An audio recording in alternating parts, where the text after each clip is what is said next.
नमस्कार दोस्तों, मैं पवन कुमार आप सभी का स्वागत करता हूं अपने YouTube चैनल पे। उम्मीद करता हूं आप सब अच्छे होंगे। तो आज एक बहुत इंटरेस्टिंग टॉपिक के ऊपर मैं आज आपसे बात करूंगा। मैं आज आपको बताऊंगा कि इन्वर्टर एसी और नॉर्मल एसी दोनों में डिफरेंस क्या होता है। आजकल बहुत ज़्यादा ट्रेंड कर रहे हैं ये टॉपिक, इन्वर्टर एसी और नॉर्मल एसी में से कौन सा आपको अपने घर के लिए यूज़ करना चाहिए। तो सबसे दोनों में डिफरेंस क्या होता है, सबसे पहले तो ये सवाल आता है कि इन्वर्टर और नॉर्मल के अंदर फ़र्क क्या होता है।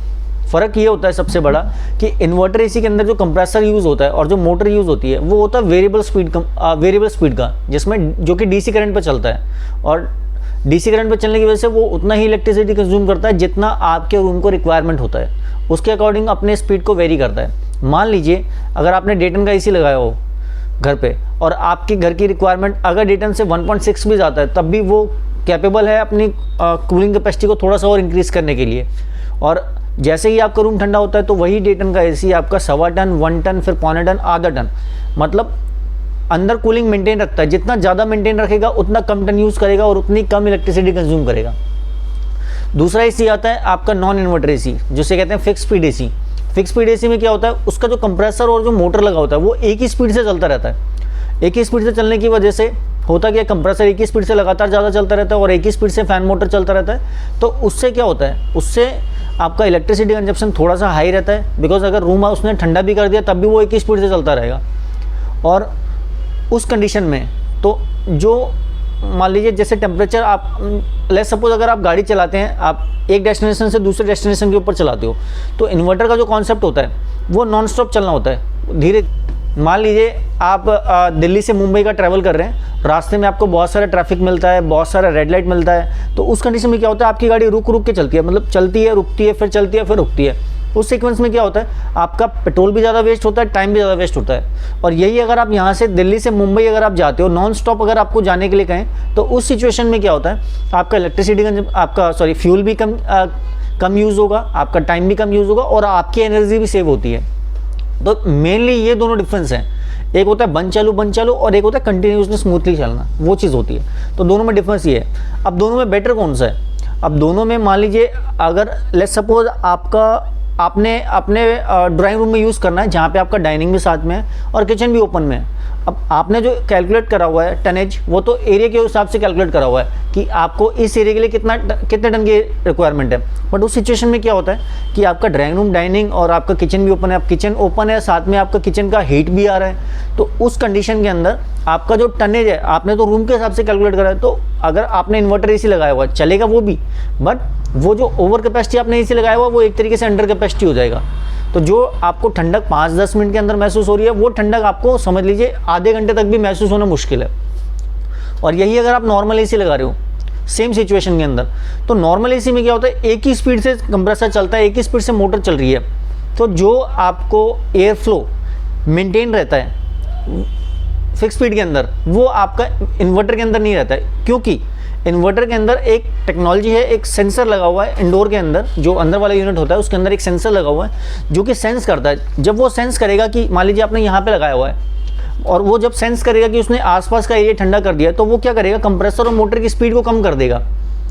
उस कंडीशन में क्या होगा कि आपको एसी के पास तो पता लग रहा है कि एसी कूलिंग कर रहा है, लेकिन जब आप एसी से थोड़ा दूर जाते हो तो वहाँ पे आपको कूलिंग महसूस नहीं होती है। तो सबसे बड़ा डिफरेंस तो ये है, सबसे बड़ी सिचुएशन तो ये होती है।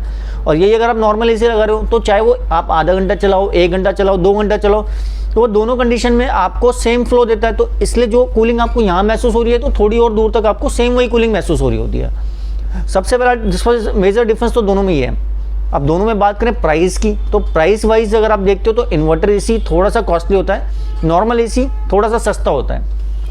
लेकिन अगर आपका यूजेस जहाँ पे है, जैसे आप ड्राइंग रूम के लिए लगा रहे हो उस कंडीशन में, और जहाँ पे आपका यूजेस होना है कम उस सिचुएशन में, और जहाँ पे आप ओपन एरिया में लगा रहे हो, मतलब कि आपने एसी लगाया हो वहाँ पे एरिया ज़्यादा ओपन है, तो इन सिचुएशंस के अंदर तो आपका फिक्स स्पीड एसी जो नॉर्मल एसी है वो ज़्यादा बेटर रहता है। क्योंकि उसके अंदर कंप्रेसर मोटर जो है वो एक ही स्पीड से कंटिन्यूसली चल रहा है, इसलिए उसके अंदर आपको कूलिंग भी ज़्यादा महसूस होती है और कूलिंग महसूस ज़्यादा होगी तो ऑब्वियसली कि आपका एरिया भी थोड़ा जल्दी कवर होता है, मतलब काफ़ी दूर तक एरिया भी ठंडा करता है।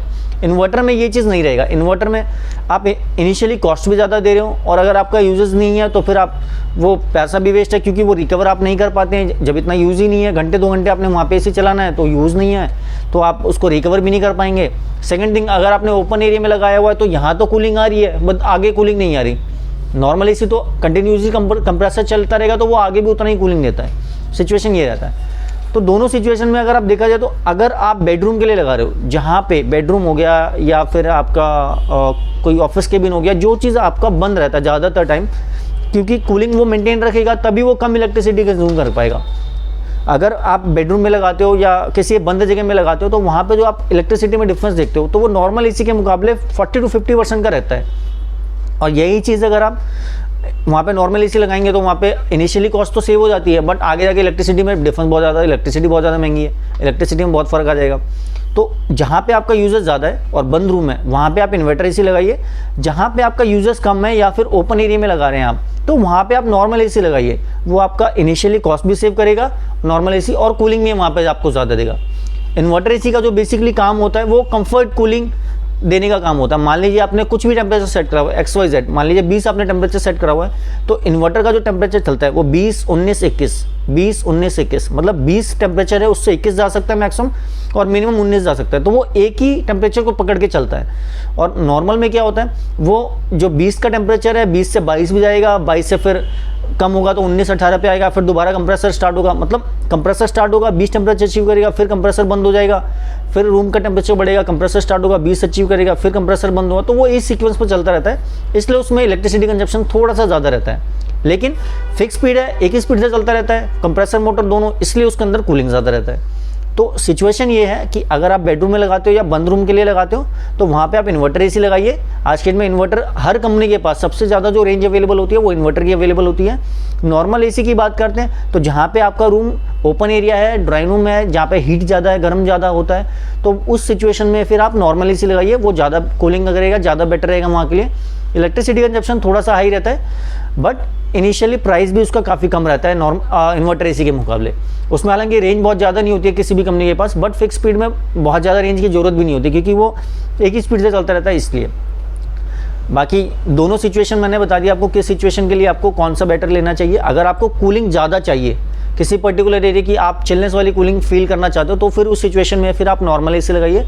बट अगर आप जहाँ पे कंफर्ट कूलिंग चाहते हैं बंद रूम के लिए तो वहाँ पे आप इन्वर्टर एसी लगाइए। उम्मीद करता हूँ आपको मेरा भी ये वीडियो अच्छा लगा होगा। अगर थोड़ा भी वीडियो अच्छा लगा हो तो प्लीज़ लाइक, शेयर और सब्सक्राइब करें मेरे चैनल को। और अगर आपको एसी से रिलेटेड कुछ भी इंक्वायरी है, कुछ भी क्वायरी पूछनी है आपको, तो आप मेरे को कमेंट बॉक्स में इसका कीजिए, रिप्लाई कीजिए, मैं आपको वहाँ पे रिस्पॉन्स